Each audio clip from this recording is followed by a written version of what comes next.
Mesdames, Messieurs, bonjour. À l'émission Le Touche-à-Tout, aujourd'hui, j'ai le plaisir de recevoir comme première invitée la directrice générale de l'organisme qui s'appelle Mesures alternatives Jeunesse Frontenac, Geneviève Couture. Bonjour Geneviève. Bonjour Pierre, ça va bien? Oui, ça va, malgré. La situation, bien sûr. Mesures alternatives Jeunesse Frontenac. Oui. Qu'est-ce que c'est ça, cette bébête-là? Qu'est-ce que ça mange en hiver? Des pistes ça de raquettes? Quelle est la nature de l'organisme? En fait, l'organisme, la première mission, c'est vraiment tout ce qui est en lien avec la loi sur le système de justice pénale pour adolescents. Donc, c'est la LSJPA. Dans le fond, la première mission, c'est d'appliquer les mesures que ces jeunes-là reçoivent, soit de la Chambre de la jeunesse ou de la DPJ déléguée à la jeunesse. Et nous, dans le fond, notre rôle, c'est vraiment d'appliquer cette mesure-là chez les jeunes. Ça, c'est la première portion. C'est des jeunes contrevenants, dans le fond, qui commettent des délits, qu'on reçoit à l'organisme.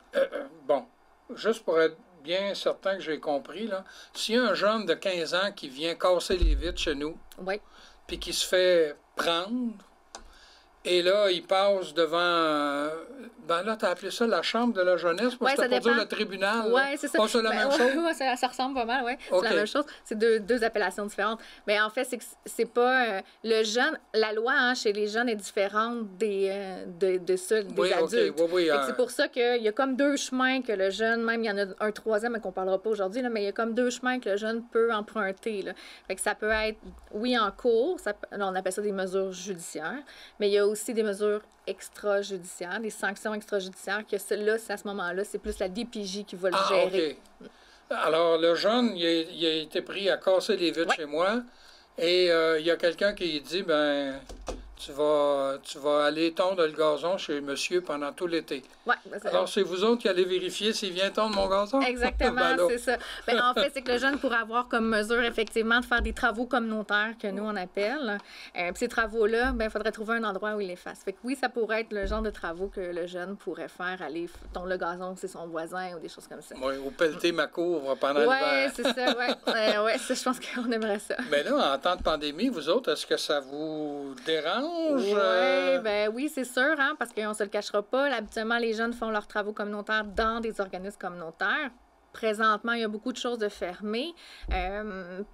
Puis, les gens ne veulent pas nécessairement accueillir d'autres personnes non plus. On évite les contacts. Donc, c'est un petit peu embêtant d'envoyer des jeunes dans des organismes pour faire des travaux. Est-ce qu'on est en train de se renouveler, de revisiter nos choses? On est en train de créer des nouvelles possibilités, comme par exemple de la correspondance par lettre avec des personnes qui sont plus isolées, qui se sentent plus seules à la maison. On est en train de développer une escouade du bonheur où les jeunes, pour aller justement, comme vous le disiez, là, aller déneiger, aller faire le gazon là, chez leurs voisins. On est en train de regarder toute cette possibilité-là. Déneiger les voitures dans le stationnement de l'hôpital, par exemple. Comme il y a un monsieur qui l'a fait. Oui, c'est ça, exactement. Qui a décidé de lui de... Mais il y a eu aussi, pendant la période des fêtes, là, à un moment donné, on invitait les jeunes à l'école à écrire des cartes de souhait à envoyer aux personnes dans les CHSLD. Donc, ça pourrait être des choses du genre. Oui, ça pourrait être quelque chose comme ça, tu sais, pour apporter un soutien à la communauté. Puis, enfin, on pensait aussi à tous les infirmiers et infirmières qui sont présents, le personnel. Là, on pourrait aussi... c'était ça un peu l'objectif de l'escouade du bonheur, c'était de donner du bonheur à plus de monde possible. Oui. Et tu me disais que vous avez un volet de prévention. Oui, c'est ça. Le deuxième volet, parce que, bien sûr, on a parlé de tout ce qui est l'application des mesures, mais le deuxième volet, c'est toute la prévention qu'on va faire en milieu scolaire principalement. Donc, on va donner des ateliers aux jeunes du primaire entre 6 et 12 ans principalement sur des thèmes comme la prévention de la violence, la prévention de l'intimidation. On ne se le cachera pas, c'est un fléau quand même. Ou sinon, tout ce qui est au niveau de comment je me fais des amis. Comment je me fais des bons amis, puis comment cet ami-là est bon pour moi, les leaderships positifs, négatifs. Donc, on va aller faire des ateliers aussi auprès des jeunes dans les écoles à ces sujets-là. Mais à cause de la pandémie, est-ce que vous avez été obligé encore une fois de vous ajuster avec les écoles? Parce que là, au niveau primaire, non, eux autres ils sont là à temps plein. Ouais. Au niveau secondaire, une journée sur 2. Mais tu dis que vous touchez pas mal plus le primaire. Bien, au niveau des ateliers, oui, on est plus au niveau primaire. Puis ça En fait, lors du premier confinement, oui. Là, à ce moment-là, on avait tout arrêté. Les écoles ne voulaient plus nous voir. Donc, on n'y allait pas. Mais par contre, depuis le début de l'année scolaire, là, les portes sont ouvertes pour nous. On sent quand même que les jeunes ont besoin d'entendre et ont besoin d'avoir des trucs. On sent aussi que le personnel enseignant et de soutien ont aussi besoin qu'on aille prêter main forte. T'sais, nous, on arrive avec un message, on arrive avec des conséquences qu'il pourrait y avoir. Avec les jeunes, ben, ils voient un peu plus que c'est l'extérieur qui amène une autre vision de la situation. Fait que ça l'aide beaucoup. Fait que ça, pour l'instant, on est encore actif dans les écoles et plus que jamais, je vous dirais. Là. Oui, j'ai reçu, là, au cours des dernières semaines, des intervenants aussi de différents organismes qui viennent en aide à la population. Et on parle de détresse psychologique. Est-ce que vous autres, vous sentez ça? Autant, est-ce qu'il y a eu une recrudescence au niveau des contrevenants ou est-ce qu'au niveau des jeunes que vous côtoyez, vous sentez ça? Bien, au niveau des contrevenants, c'est difficile à dire parce que le système de la justice, hein, étant ce qu'il est, bien, c'est sûr que ça ralentit un peu. Il est encore en fonction, mais ça ralentit. Fait que ça, pour moi, c'est difficile de dire si ça a le plus augmenté ou pas. Par contre, ce que je peux vous dire, c'est que dans les écoles, on a souvent des appels d'intervenants de dire, écoutez, il faut vraiment que vous veniez nous parler aux jeunes de l'intimidation. Il faut vraiment que vous veniez parler d'empathie avec nos jeunes parce que là, en fait, la problématique, c'est que la bulle classe, c'est beau pour le virus, mais pour les relations, c'est pas super le fun. Au sens que un jeune qui se fait intimider, un jeune qui a un jeune avec qui il se sent moins bien, bien, avant, il y avait l'espace à la récréation pour aller jouer avec d'autres amis. Il y avait l'espace en service de garde pour aller jouer avec d'autres mondes. Mais maintenant, ça n'existe plus. Donc, ce jeune-là qui vit avec son intimidateur, c'est quasiment du 24 heures sur 24 parce qu'il arrive à la maison, puis c'est les réseaux sociaux. Fait que c'est extrêmement prenant pour des jeunes. J'ai des appels de direction, j'ai des appels d'éducateurs spécialisés en me disant, écoute, j'ai une jeune qui vit vraiment une très grande souffrance. Est-ce que tu pourrais venir? Fait que oui, on le voit, on le sent, c'est perceptible. Puis c'est perceptible aussi au niveau du personnel enseignant, du personnel de soutien, les TES, on le sent, qu'il y a comme une plus grande souffrance. Mais en prévention, on fait aussi, on accueille des jeunes, nous, dans nos locaux, en alternative à la suspension scolaire. Donc, des jeunes qui sont suspendus de leur milieu scolaire secondaire, donc 12-17 ans, bon, pour plusieurs raisons. Hein. Ils peuvent être suspendus. Ceux qui ont été mis dehors de l'école. Oui, c'est ça. Okay. Troubles de comportement. Mais là, on a beaucoup de démotivation scolaire. Ah, mon Dieu. Oui. Fait que les jeunes, là, qui font une journée sur deux, qui sont complètement démotivés, qui vont pas sur leur Zoom, Teams, leur cours, finalement, en visioconférence, bien, ils peuvent venir, dans le fond, chez nous. On reçoit, c'est sûr qu'on reçoit entre 5 et 6, on peut recevoir, à cause de la COVID, 5 jeunes là, par fois, là. Mais, tu sais, c'est des jeunes, justement, qui vivent les effets de la COVID. Difficultés scolaires, difficultés de concentration, démotivation. Donc, oui, on le sent aussi chez les jeunes. Malheureusement. Et tu disais tout à l'heure, si je comprends bien, il n'y a pas juste la COVID qui est un fléau, l'intimidation est là aussi. Oui, l'intimidation est là aussi, oui, c'est sûr. Mais tu sais, il y en a toujours eu, là, on ne se le cachera pas, c'est juste que maintenant, on est capable de mettre des mots, puis il y a des conséquences, mais il y a des actions à faire. C'est possible que la situation diminue, puis c'est possible que la situation s'améliore. Souhaitons-le. S'il y a des jeunes, des parents qui seraient intéressés soit à en savoir plus ou à recourir à vos services, est-ce que c'est possible? Certainement. Puis c'est gratuit, hein? Tout est gratuit. Donc, absolument tout est gratuit chez nous. Il n'y a aucun problème. Ils ont juste à nous contacter par téléphone. Bon, alors, allons-y au numéro de téléphone. 88? Oui, 338. 338 6636. 66 36. Oui, exactement. Bon. 88 338 66 36. Vous avez vos bureaux à quel endroit? Juste à côté du poste de police. À côté du poste de police. La petite maison beige, là, on est là. Ah bon, alors vous êtes bien situé. Oui, oui. Parce que quand vous dites que vous êtes en appui aux mesures, là, les mesures alternatives des contrevenants, ça vous vient justement du domaine judiciaire, pas policier. Ben, Pas nécessairement. Ben, en fait, les policiers pourraient référer Ah aussi. oui? Oui, c'est ça. Quand je disais qu'il y avait comme 3 portes là, où est-ce que les jeunes pouvaient arriver chez nous, là, au niveau des mesures, ils pourraient arriver aussi par les policiers. Donc, il y a des policiers, des fois, qui sont appelés sur des situations, puis ils veulent juste que le jeune prenne conscience, fasse une prise de conscience, ben, ils peuvent nous appeler. Donc, on va aller rencontrer le jeune aussi avec les policiers. On appelle ça un renvoi à ce moment-là. Donc, les policiers nous renvoient le jeune chez nous. OK. Il y a combien de jeunes contrevenants par année, à peu près, que Mesures alternatives Jeunesse Frontenac doit s'occuper? Ah ben, en fait, au niveau des mesures, c'est entre 50 et 60 par année. Hey, c'est plus qu'un par semaine, ça? Oui, c'est ça. Oui, c'est ça. Est-ce que c'est beaucoup? Ben, si on se compare à d'autres régions, on a quand même un petit district judiciaire. Là. C'est pas, on est dans les plus petits, là, je vous dirais. Ah, mais oui? c'est sûr que si on se compare à Laval ou Montréal, on peut Oui, pas. oui, mais per capita, là... Oui, c'est ça, mais il faudrait que je vérifie. Je Oui. serais pas capable de vous dire si on est vraiment dans... au niveau Puis de la population, le nombre de population, il faudrait que je regarde. Et vous êtes combien pour travailler à Mesures alternatives Jeunesse Frontenac? Bien, on est 4 employés à temps plein, une personne à temps partiel, puis sinon, on reçoit des stagiaires. Donc, heureusement, on a nos stagiaires en criminologie, en éducation spécialisée qui viennent nous donner un coup de main aussi là, dans nos travaux, parce que honnêtement, on ne dérougit pas. Merci beaucoup, Geneviève. Merci beaucoup, Pierre. Alors, j'avais le plaisir de recevoir la directrice générale de Mesures alternatives Jeunesse Frontenac, Geneviève Couture. Demeurez des nôtres, l'émission se poursuit dans quelques instants.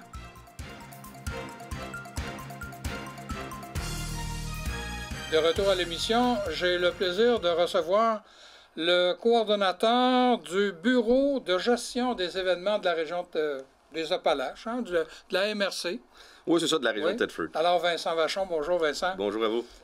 Le bureau, là, il existe depuis combien d'années? C'est nouveau, ça? Oui, c'est ça, ça va faire la 3e année. C'est un projet novateur de notre région. Oui. Donc, c'est quand même une initiative qui a été faite par la Société de développement économique, qui a été chapeaudée aussi par le Fonds de Desjardins et aussi dans le Fonds des provinciales. Donc, à ce moment-là, des fonds qui ont été recueillis pour 3 ans, puis on a renouvelé dernièrement là, pour un autre 3 ans là, pour le Bureau de gestion des événements. OK. Alors, quand on parle du Bureau de gestion des événements, c'est que tu es à la tête d'un groupe qui vient en aide aux événements comme un festival ou... Effectivement, donc on avait ciblé des besoins à ce niveau-là là, dans les dernières années. Donc, dans le plan d'action de la Société de développement économique, il y avait le Bureau de gestion d'événements qui a été mis en place. Le but, c'était justement d'aider les différents comités organisateurs bénévoles qui étaient à bout de souffle, d'emmener peut-être des permanences également. Fait que depuis ce temps-là, on est là, puis on ne cesse de participer et de coordonner des événements. On n'a pas de cachette, là, on coordonne les principaux événements de la région tels que le Festival de la Relève, le Carnaval de Thetford qu'on va parler, le Chemin des artisans, etc. Fait que, on a plusieurs événements. Justement, là, on est dans la vingtaine de février, puis on devrait être dans les festivités, au Festival d'hiver, hein? Au Carnaval. On serait supposé d'être dans le stationnement du centre Mario Gosselin pour festoyer le Carnaval des Jardins de Thetford. Malheureusement, avec la situation actuelle, on a dû annuler notre édition là, pour notre 10e anniversaire. Ah, c'était le 10e en plus. Oui, ça aurait été le 10e, mais ce n'est que partie remise. Là, le comité travaille déjà d'arrache-pied pour un bel 10e anniversaire l'an prochain. Là. OK. Et quand est-ce que la décision a été prise? Est-ce que vous aviez déjà une programmation ou... Oui, donc on travaillait depuis 6 mois à l'arrière, là, on peut se le dire, là, sur différentes possibilités avec la situation du COVID. On avait justement, au lieu de faire une édition comme il était supposé d'avoir, on voulait travailler plus sur un mois d'activité avec différents scénarios. On avait, exemple, prévu d'avoir une escouade du carnaval qui aurait animé différents plateaux sportifs et culturels de la région.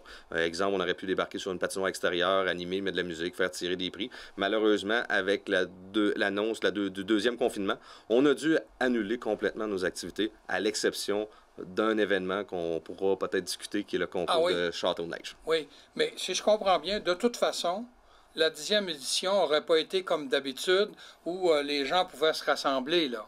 Non, vu qu'on n'avait pas les autorisations de la santé publique depuis la pandémie. On a eu des exceptions un peu cet été, là, où des rassemblements permis de 250 personnes, où on a fait quelques spectacles, dont la tournée estivale qu'on a coordonnée. Mais depuis ce temps-là, malheureusement, on n'a même plus se rassembler en famille. On l'a vu dans le temps des fêtes. Fait que c'était impossible d'envisager, dans le fond, une édition normale. Donc, si on peut se le permettre, ça aurait été vraiment des activités plus locales et en bulle familiale. OK. Mais tu dis, on a tout annulé sauf un événement. Oui. Je pense on pourrait appeler ça comment, la construction de château. On l'appelle le défi Château de neige. Défi Château de neige. C'est ça. On s'est associé avec le concours provincial. Donc, c'est un concours qui existe au niveau provincial depuis quelques années. Ah oui?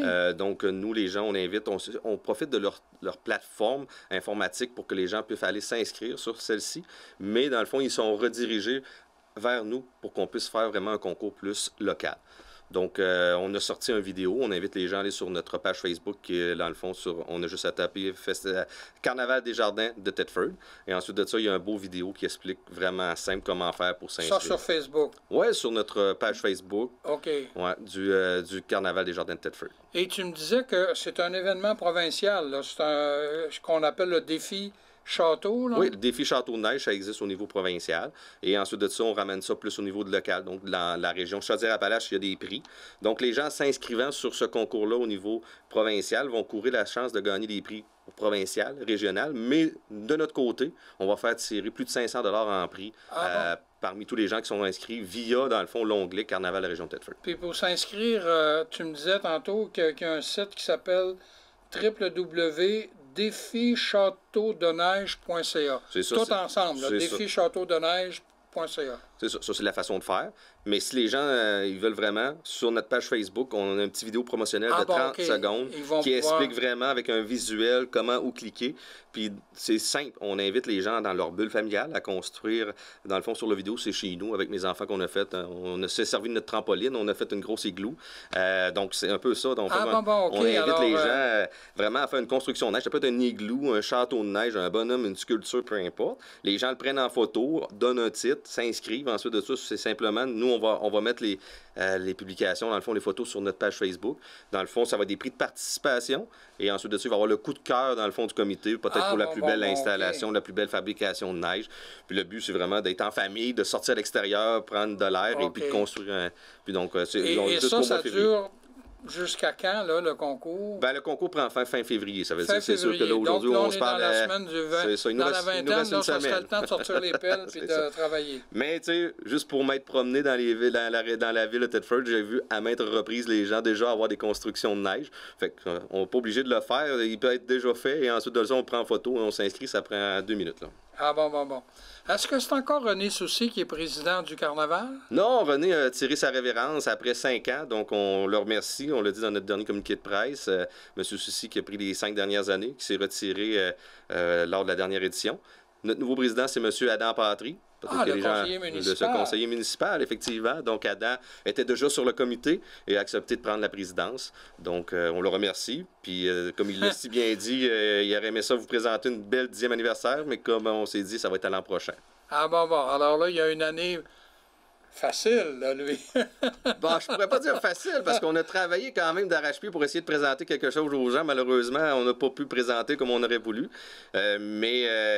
Oui, un petit peu plus facile, surtout au niveau terrain, parce qu'on sait que quand c'est le temps du carnaval, c'est plus la job de bras de monter le site puis de démonter. Mais de ce côté-là, oui, ça va être plus facile. Okay.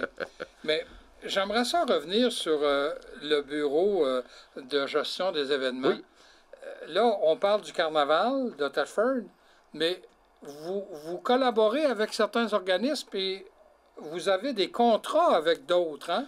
Oui, si je peux me permettre, dans le fond, on peut prendre exemple. Nos 2 premiers clients qu'on a eus, si on peut les appeler clients, mais c'est des organismes. On se rappellera que, dans le fond, Mme Charlotte Ferland, qui a été 25 ans à la tête du Festival de la Relève, qui a pris sa retraite.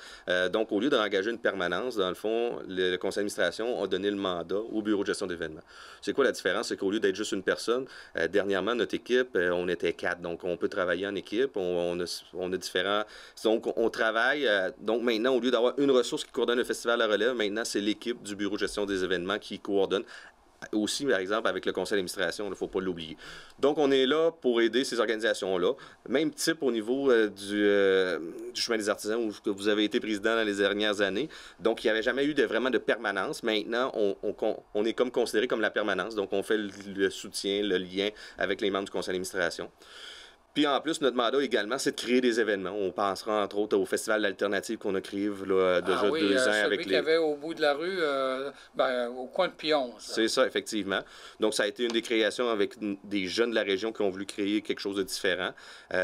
Aussi, on a repris le demi-marathon de Thetford.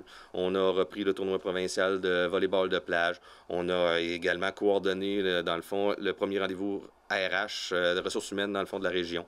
Fait qu'on est un peu là. On est à travailler pour d'autres projets futurs avec les commandos, exemple pour un tournoi provincial de soccer. Fait qu'on est là pour y rester, je l'espère, mais on est là aussi pour aider des organisations qui sont peut-être en difficulté, qui ont des besoins, ils viennent cogner à notre porte et puis on est là. Tout ce qui touche l'événementiel, que ce soit sportif ou culturel, on est là pour eux. Oui, vous êtes 4. On était 4. Ah, vous étiez 4. En raison de la pandémie, l'équipe a diminué. Là. On est aussi... Là, on parle du carnaval d'hiver là, de Thetford qui est annulé, mais le chemin des artisans n'a pas eu lieu les 2 dernières fins de semaine du mois de septembre. Au niveau d'événementiel, ça a été très difficile. On a dû se réinventer un peu l'été dernier par rapport entre autres, Festival de Relève qu'on a présenté la tournée estivale. On l'a fait au centre-ville, mais on ne pouvait pas avoir plus que 250 personnes avec les shows sur l'eau. Les shows sur l'eau, c'est vous autres, ça? Oui, c'est ça. Donc, on est parti du concept là, avec M. Mario Turcotte qui a créé l'événement, ces shows sur l'eau, le gros concept. Et nous, on l'a emmené vraiment sur une embarcation, dans le fond, type ponton, 300 pieds carrés, où on présentait des spectacles. Puis on avait l'accord de la santé publique parce que les gens étaient sur leur bateau, étaient à distanciation, donc étaient respectés. Fait qu'on a présenté 8 spectacles l'été dernier sur les différents lacs de la région. Fait que ça a été très apprécié.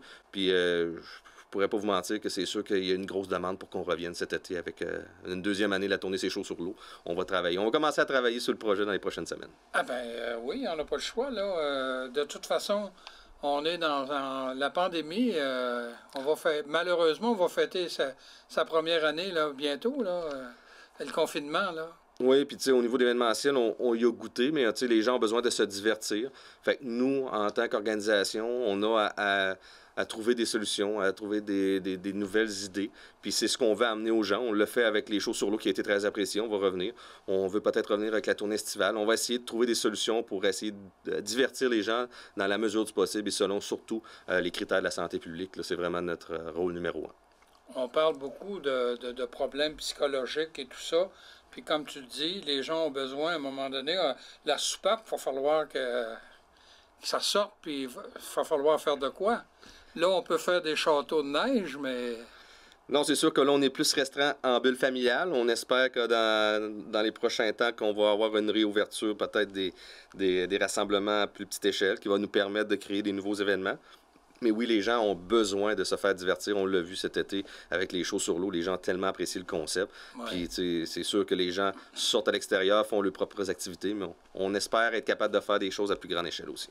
Bien, on se le souhaite, hein? Souhaitons-nous, là, que l'été prochain, avec les vaccins et tout ça, on soit dans une période, disons, un peu plus normale. On se le souhaite, puis on va être de tout cœur avec les gens de la région pour les divertir dans la mesure du possible. Bien, merci beaucoup, Vincent. Ça m'a fait un grand plaisir, M. Signy. Alors, j'avais le plaisir de recevoir le directeur ou le coordonnateur du Bureau de gestion des événements, Vincent Vachon. À la semaine prochaine.